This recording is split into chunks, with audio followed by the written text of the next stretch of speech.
Hey guys, Dee Williams here, and you are listening to episode number 16 of the Staffing Startup.tv podcast. Let's get fired up.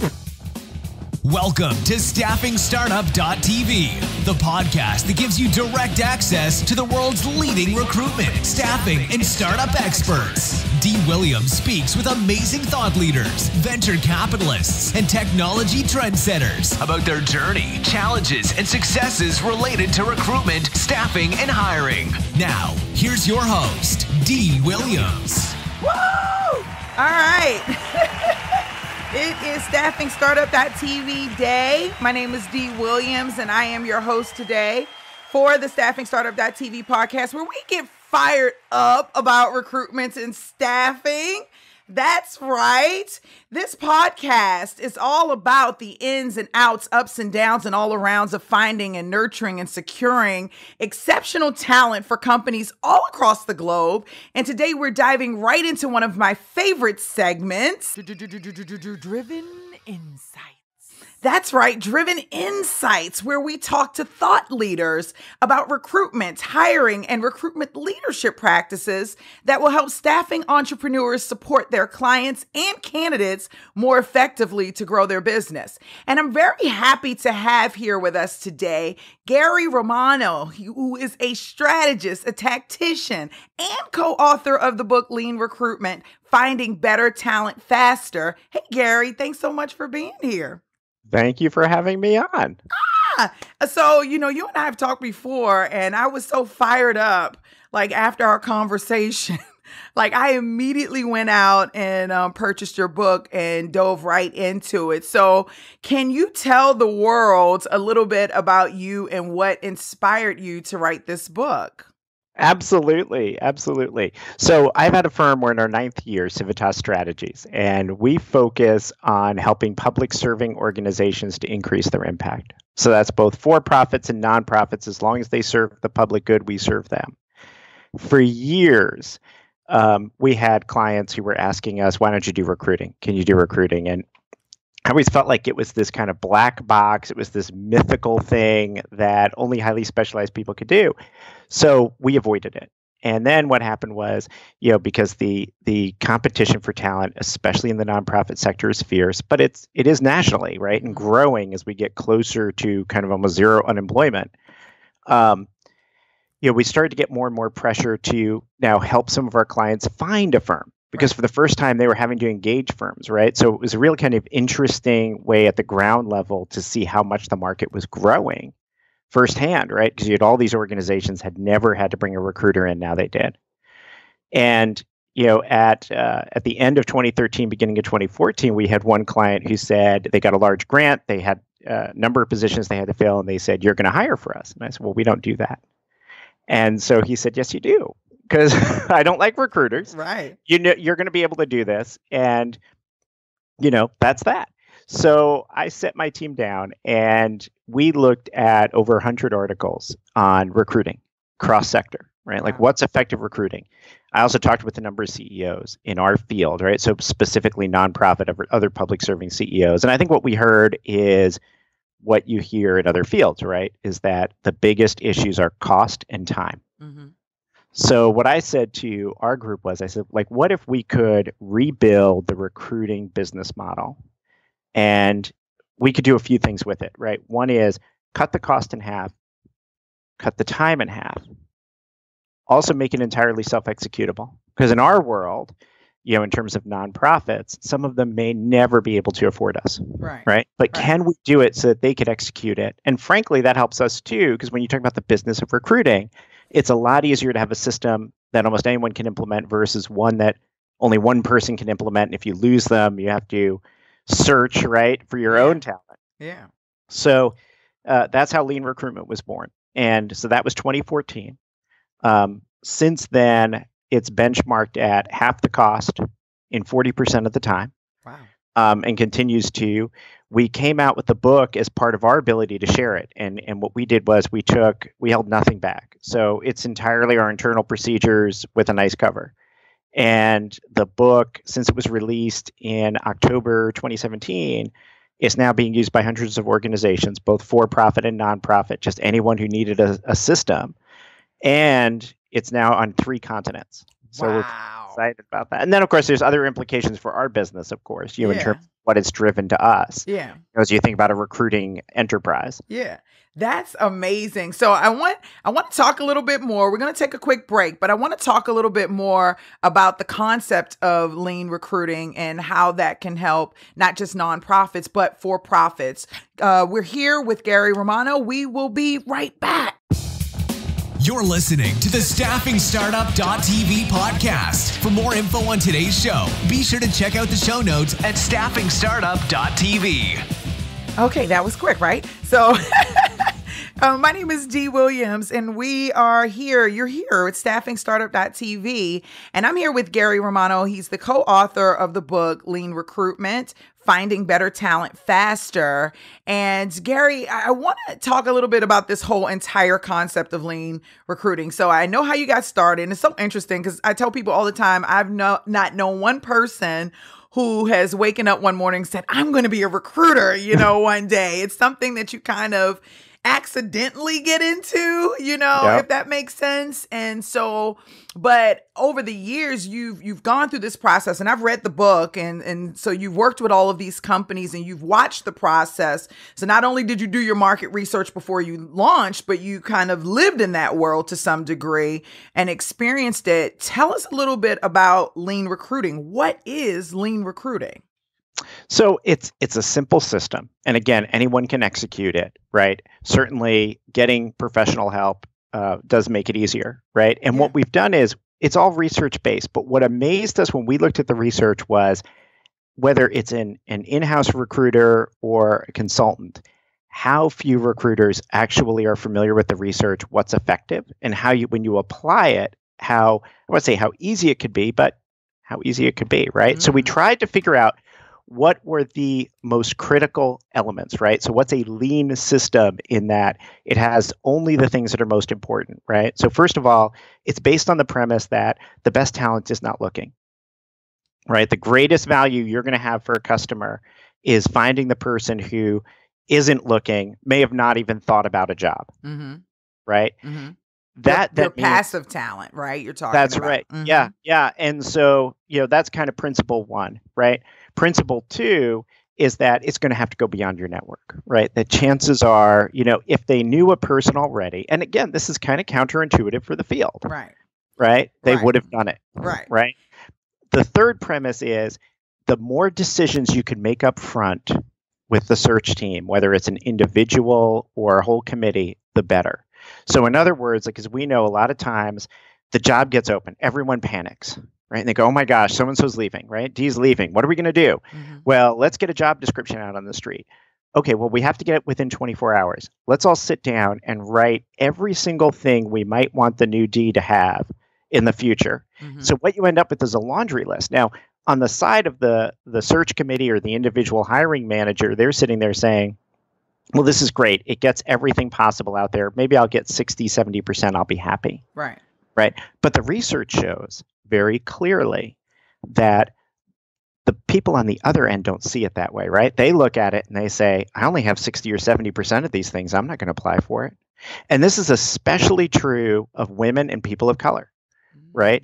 And so, some of the best candidates out there pre-select out, they look at your rush. You think, they'll figure it out. But they don't. Instead, what they do is they say, this job's not for me. And so now you've already constrained your pool, right? Then you get all these resumes in based on the whole laundry list. And then you sit down and you say, when you look at them and you say, gosh, really, these 2 or 3 things were really most important to me. Yeah. And now instead of 100 people to choose from, I have 10. Yeah. And of those, maybe 2 or 3 are good. So what we do in lean recruitment is we flip that around, right? So the most important things we talk about are, in the initial step, and the first step is getting what we call a position announcement out there. So in other words, go away from putting the position description out on the street. Put something out that's going to compel them, right? The first thing you should be doing is not just telling about your organization, like we produce 1,000 widgets, but again, if we're thinking about Dee already has a job, right? And I want to get her here. what is the most exciting thing for Dee that she could imagine about working for us? Yeah. And then when you tell her about the job, limit it to 5 to 7 things, right? And that's based on cognitive science, right? But limit it to just a select number of the most important things, right? And then tell Dee what she has to do at the end, right? And that's where you get into all the stuff like send your resume here, whatever, examples of your work, etc. In step 2, yes, we are working with a client's network, but we're also headhunting, and we're doing that online entirely. LinkedIn is a tremendous resource. Mm-hmm. It's easy to use, mm-hmm. right? And if you ask, and we have it in the book, a number of questions up front about the type of person you're looking for and get to specificity, pretty much almost anyone can then recruit off of LinkedIn. Mm-hmm. And we look for what we call both, potential candidates, but also connectors, right? So you're not just looking for who might want the job, but maybe Dee is far too senior for this position, but we know Dee is going to have a number of proteges around the country mm-hmm. who might be perfect. So how do we get this information out to them and ask them to share it with their network so you get that additive effect? And then in the final step, we're reviewing these applications that come in, and we recommend using a scorecard, which is absolutely amazing to me. And I say as a manager for years, and I've been managing literally since I was 16 years old. And I used to think I had the perfect method, right? Which is I printed out all of the resumes and I would go through them really quickly like this. And I always knew the gems, right? When you look at the research, absolute worst way you could do it. And I was stunned because I thought I was so darn smart. Mm-hmm. And what you find out is scorecards, especially using weighted scorecards, become an incredibly great way to ensure that you're finding the right person and really looking at what they have, but then also reducing any potential bias that you may have in your system. So Gary, hold that thought. We're going to come right back. I want to talk a little bit more about scorecards because I don't think that that's something that most recruiters are using on any level, right? So, and I have personally, I guess I have my own scoring system, but I know I want to hear more about your scorecard system. That was actually one of my questions, and I'm sure everybody else does. We'll be right back with Gary Romano. Attention, all computer and information technology professionals. It is estimated that the business of placing contract technology workers is at least $1 billion industry. And today, we want to show you how you can become a supplier of tech talent to companies all over the world. That's right. You can put your IT colleagues on contract and bill them out. It's not rocket science and is a great additional income. Let Staffingpreneurs Academy show you how to start your very own IT niche recruitment, staffing, and consulting business. Learn more at staffingpreneursacademy.com/IT. That's staffing, PRENEURS academy.com/IT right now. All right, welcome back to StaffingStartup.tv.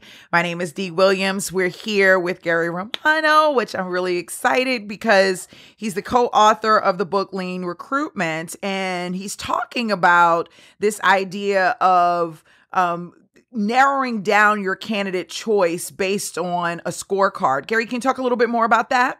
Yeah, absolutely. So, as I was saying earlier, right, too many times search is about what happens after all the candidates come in, right? And the choices you make in reaction to the talent that you get in, right? And part of the fundamental shift that we made in our system based on the research is that really what you find is the greater specificity that you can have for candidates, but also you as individuals is critical, mm-hmm. right? As whether it's a search committee or an individual person, because that's how you really can be able to figure out what talent is best for you. So what does this mean? This could be as simple as a spreadsheet, right? And on one side, on the top, going along the top, you have the different dimensions that you put on that announcement. And then a simple weighting system, right? So how much, not everything you're looking for is equal. Certain things are going to be much more important. Maybe if a person doesn't have a certain certification, you can't hire them at all, right? So that becomes a selector immediately. That's easy, right? But maybe there's certain types of degrees that you give preference to or certain kinds of experience. And the greater specificity you can, the better off you are. Mm-hmm. And what happens in the scorecard is a triage system, not a decision-making system. Mm. So what I mean by that is, as we all know, you put a job out there, whatever it is, you're going to end up with 100 plus resumes. And many of them are quite good. Right. Right. So this gives you a way to start going through them and quantifying their qualifications very quickly. Mm-hmm. What we found, and I don't know why this is, right? So, statistically why it works, but every single project we've used LEAN Recruitment for at any level, and we've used it from entry level all the way to CEO, there's always a cliff. So when we look at the resumes and we triage them, somewhere around, the top 10 to 25%, you'll see a sudden drop off in the scoring. Okay. So you end up with also a really simple mathematical way to say, this is who we're going to look at further, whether it's a vetting interview, a full interview process, whatever it is. So what's happening is you're making these decisions in an unbiased way, right? Mm-hmm. As you go through your resumes. Mm-hmm. You also, frankly, have now some evidence on the methodology. So whether it's you doing it individually, you can say, this is how I did it. If it's for a client, it's wonderful because the client now is not saying, Dee, why did you choose this person over this person? They can see mathematically, gosh, based on our values, I see how you scored it. And you may say, well, we know a little bit more about that person, so let's interview them anyway. Because again, it's not a decision-making system. Right. It's a way to triage, right? But at least it gives them something that says there's a methodology behind this. They understand the method to the madness. Mm-hmm. And so, excuse me. So do you feel like so I have a couple of questions, and I have two questions, and I don't know where I want to put them in at. One is about the emphasis that you put on the job descriptions. Do you feel like that plays a major role in how the type of talent that you get back for the scoring system? One, that's my second question. My first question is, are you triaging all the resumes that you receive, or only so would I go in and just kind of screen out who I already know off the break is just not going to be a fit, and then take that remaining pool and triage those? Or do I do everyone for, I don't know. No, I mean, you're absolutely right. So yeah, there is a pre-screen process there, Okay. right? And so again, like we've talked about, if somebody, for example, you need a XYZ certification or this degree and they don't have it, don't score them. Right. Right. Okay. And we all know from searches we've put out there, there's bots out there that are automatically sending resumes based on keywords. So Right. you'll end up with a CEO position for widgets. Right. And you'll find somebody who's a widget maker, but the keyword was widget, so it automatically sent her resume. Right. Right. And you'll just see immediately, this is not the person for that job. Right. So yes, there is a kind of pre-triage. We do within it score as many as we can. One of the advantages of the scorecard is if you set it up and you have very clear metrics for each one of the capacities that you're looking for, pretty much anyone can do it. Mm-hmm. So we've had even people at the admin level who are able to score these things, right? Wow. Which dramatically reduces it for an organization. But again, if you think about this as your enterprise, you can now have people who are frankly much cheaper who are scoring that card for you.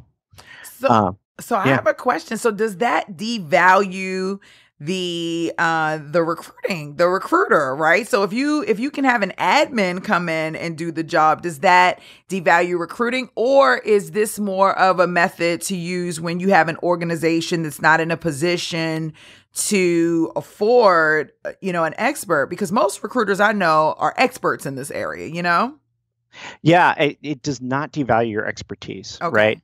But what it does is it shifts it and it makes it more profitable and you're adding more value. So like if you look at us, right, you can buy the book right now. You could do the whole system yourself. Mm-hmm. You don't need us. Mm-hmm. People keep hiring us, right? Mm-hmm. Why do they keep hiring us? Well, they keep hiring us because there are decisions you have to make along the way, and facilitating those values is important. When you mentioned just a few minutes ago your question to answer it on the announcement is absolutely critical, Mm-hmm. right? People think of, we're going to put the job description out there. And the first thing I say is, no, whatever you do, don't do that. Mm-hmm. You're trying to, this is a recruiting piece, right? This is a specialized communication projecting about your organization, getting somebody jazzed up. You need specialized knowledge and skills for that, ideally, Mm-hmm. right? Could you do it yourself? Yes, you can. Mm-hmm. There's a value add with the recruiter.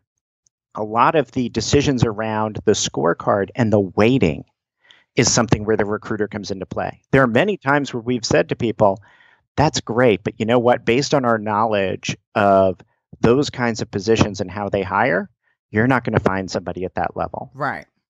Or maybe we need to raise the salary, right? So there is a very big value for you as the recruiter, right? You don't have to project there and say the admin did the scoring. Right. But for you as a recruiter, what they see is they see extreme value and they see all of these things scored, right? So it's a way to make yourself more profitable, and you're applying your time to where it's going to be most valuable, which is in that client interaction and making the decisions and getting the word out there. StaffingStartup.tv is your #1 source for news, information, and live interviews specific to the growth and success of niche recruiting and staffing agency business owners, staffingpreneurs.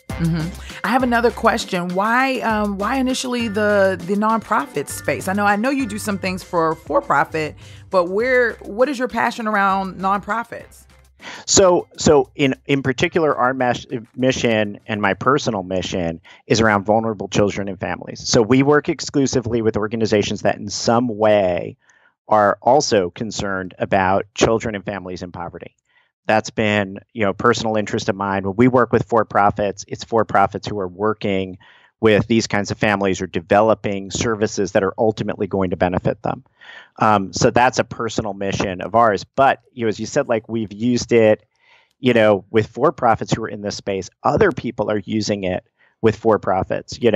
My wife, who's in big pharma, even took the book to her work because you'd be amazed at how little training there is for management, even at the senior level, around, how do you actually go around the mechanics of hiring? Wow. And start making these decisions.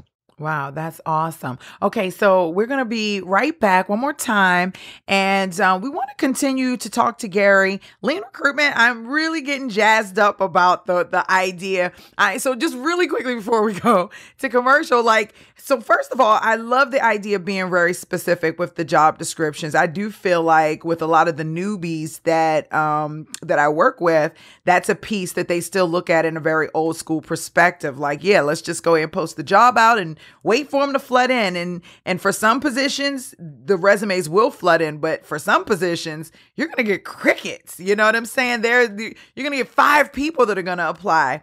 And it's because of the way that job description is written and different things like that. So I love the fact that you brought emphasis to that, because that's not something that I hear often, even from my guest or when I talk to other professionals. Nobody talks about that piece. So that's really cool. And I love your mission. I'm over here we need more people with that big heart. So we'll be back with Gary Romano with the big heart and the big mission, doing big things. All right now. So I'm an IT developer and my wife is an RN. We'd been thinking about starting a business together for a while, but wasn't really sure what type of business to start. We came across this video on YouTube on how to start a niche staffing business, and we knew that's what we were looking for. You too can learn how to get started with your business at staffingpreneursacademy.com. That's staffing, PRENEURS, academy.com. Okay. Welcome back. I am Dee Williams, host of the StaffingStartup.tv. I'm so excited today. Y'all know I get fired up about people coming on the show, thought leaders, amazing thought leaders coming on the show and talking about one of the things that I love to talk about the most, which is recruitment and staffing. Okay. So we have talked about scorecards. We have talked about LEAN Recruitment as a whole. We've talked about this job description. Gary, what can our audience do for you? So what can you do for us? What I would say is, buy the book, use the system, right? We have a niche. We're very specific about it. I think there's such a desperate need for talent because a lot of people have said, well, why would you put it out there? There is so much work in talent and so much need for support in getting good talent, getting top-notch talent, that I don't feel any worries about competition. What I would say is get it, use it. It's an easy-to-use system. Like I said, hundreds of people are already using it, 3 continents. Get it to use it. Help some of these organizations, whether it's for-profit or nonprofit, I don't care. Help them get the best talent possible and help some people get some great jobs.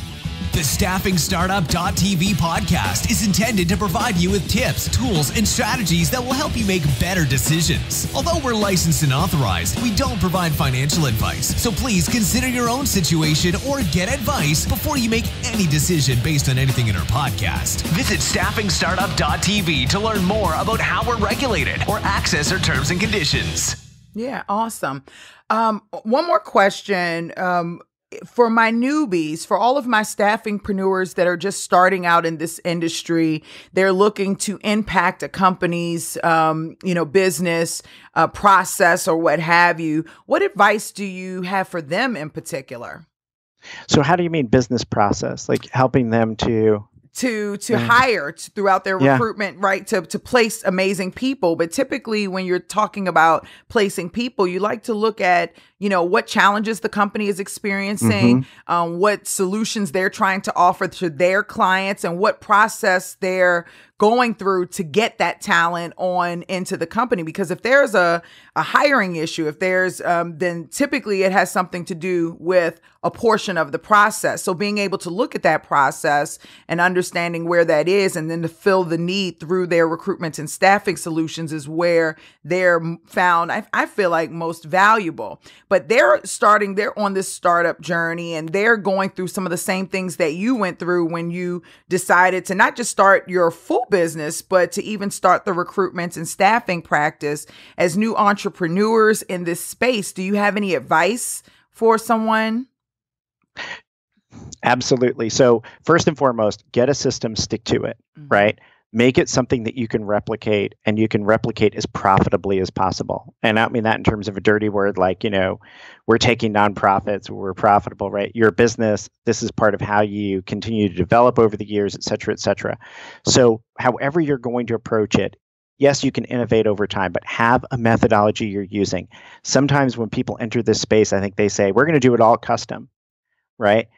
Bad idea. Really bad idea, right? Whatever you do, make sure it's research-based, it's going to work, you can replicate it, you can do it every time, so you can start getting some efficiencies around it. That's absolutely crucial. The second thing I would think about is definitely ask those questions you were just saying, right? Why is this person leaving, if it's appropriate? What's your turnover like, right? Because especially if you're going to be going out there and you're going to be trying to attract that best talent, the talent that isn't looking, right?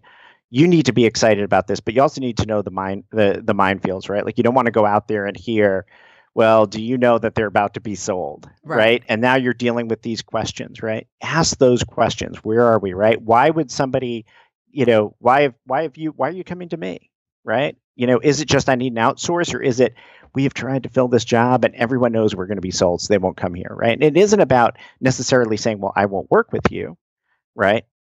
What it is about is, just being able to know, what is it going to take to really navigate this project? What are my risks with it, right? Because ultimately, those risks are going to hit your profitability. The last thing I would say is, think about how you're going to get this out there, how you're going to sell, right? And when I talk about sales with for-profits serving the nonprofit world, so those for-profits I work with, I always talk about a bullseye, right? In the center of it are your current clients, right? So how do you keep that current client? And the next ring out on that bullseye are those people who already know your value, right? So how do you continually reconnect with the person who has used you in the past? And that doesn't mean simple emails saying, Dee, we had a great search for you last year. Do you have any staffing needs, right? But what it means is, Dee, I have a great article on staffing in the widget world. I just wanted to share this with you, right? And similarly, same thing is, as you develop your portfolio of services and you start to offer other services, it provides a nice way of saying, Dee, I saw this article around HR in the widget world. I'm not sure if we've mentioned it. We've gotten very deep into this now. We're doing a lot of these kinds of things in the widget world, right? So always be thinking about those relationships. Don't think about the cold call. Think about how you provide value to current and former clients every day, because that's how you're going to build that business. It's not going to be through the cold call or through just, random advertising. those relationships, those value-based relationships are 1,000% imperative. And I could just hug you virtually for saying that, right? Because one of the biggest questions that we get when I get phone calls and emails, and even under my YouTube videos, how do I get the clients? You know, that's the biggest question. And when I respond back, start by building the relationship, it's almost like I can feel their eyes rolling in the back of their head, like, oh gosh, here we go again. But it's the real deal. Like, if you're not able to establish that relationship and to be able to give that value, then why would they even take the time to connect with you, right? Absolutely right. Absolutely right. And so you almost kind of see it as like the first step before you even launch your business, right? Mm-hmm. Where are your relationships? And you know, we have a whole system that we use with our clients, you know, where you really suss out what your value is as a consultant, right? By talking to people who have hired you. And two things happen. One is you learn, because you may say my value is A, but when I talk to you, D, you may say, oh, Gary, your value is really B. Well, that's really interesting, right? And that's where it's going to really sing to a potential customer, and those people already know you. The other thing that starts happening is you start to gin up business, because they go, D, I didn't know you were thinking about starting your own recruiting firm. I'd be your first customer. Yeah. And now you're launching with people, right? And so you're absolutely right. Those relationships are critical. And if you don't have them, get them, right? Yeah. It's going to take a little time, but without those relationships, you can make 1,000 cold calls. And the worst case scenario with a cold call is honestly that you'll get a job, because there's probably something wrong that person is not going with somebody they know, but somebody who just called them at random. Say that again. I'm gonna make sure we can repeat that part again, because just getting newbies to understand that process, like, is like, you know, no, but I had one young lady call me recently. She's like, I've been working on the business for 1.5 years. She didn't get a coach, right? She finally got her first contract. It was a VMS contract, and she was miserable. And she was miserable because she was just submitting, just like really not able to, I guess, enjoy the excitement of recruitment and staffing definitely the way I enjoy it. And I can tell probably the way you enjoy it as well. And so she's like, what did I do wrong? And I said, you spent 1.5 years working on a VMS, getting a VMS contract. Did you ever, throughout that course of time, take the time to start building relationships with people where you can have contracts on your own? And she said, no. And when I asked her why, she said she was afraid of calling the hiring managers. And I said, because you don't have value to give them. When you have something of value to give, it's so much easier to make that phone call or to send that email. Would you agree?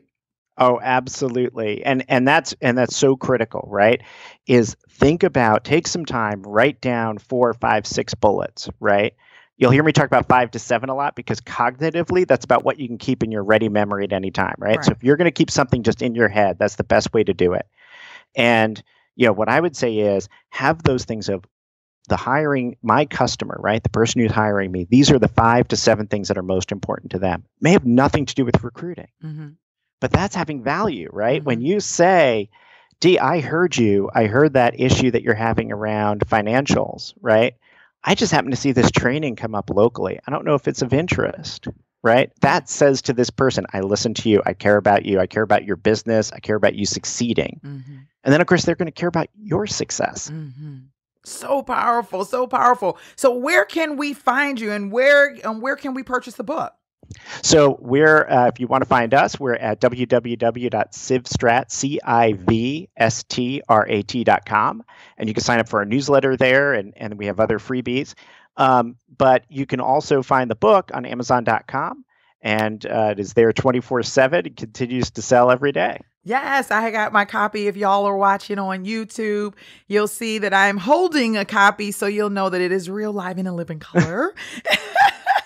And that I really read it, right? I am so honored that you stopped by to hang out with us here at staffingstartup.tv. As you continue to grow throughout your career, will you come back and hang out with us again? I would love to. And I think it would be great to have that conversation around sales and marketing. Because to me, I love talking sales and marketing. See, you got to come back in a couple of weeks, because we're actually having, look, I got excited because we're actually having a 2-week I don't say promotion, but our 2-week theme is going to be around sales and marketing. So when we do that, I'm going to bring you back for real, right? Be my pleasure. Okay. All right. Thank you so much. Our guest today, Gary Romano, co-author of the book LEAN Recruitment. My name is Dee Williams. You're listening to StaffingStartup.tv. I just want to say to my newbies that are out there coming into this business, you can do it. And for my recruiters that are listening, listen, we're here to help you ramp your desk up too. So let's rock it out. High five to each and every one of you. Thank you so much for listening and have an amazing day. Bye.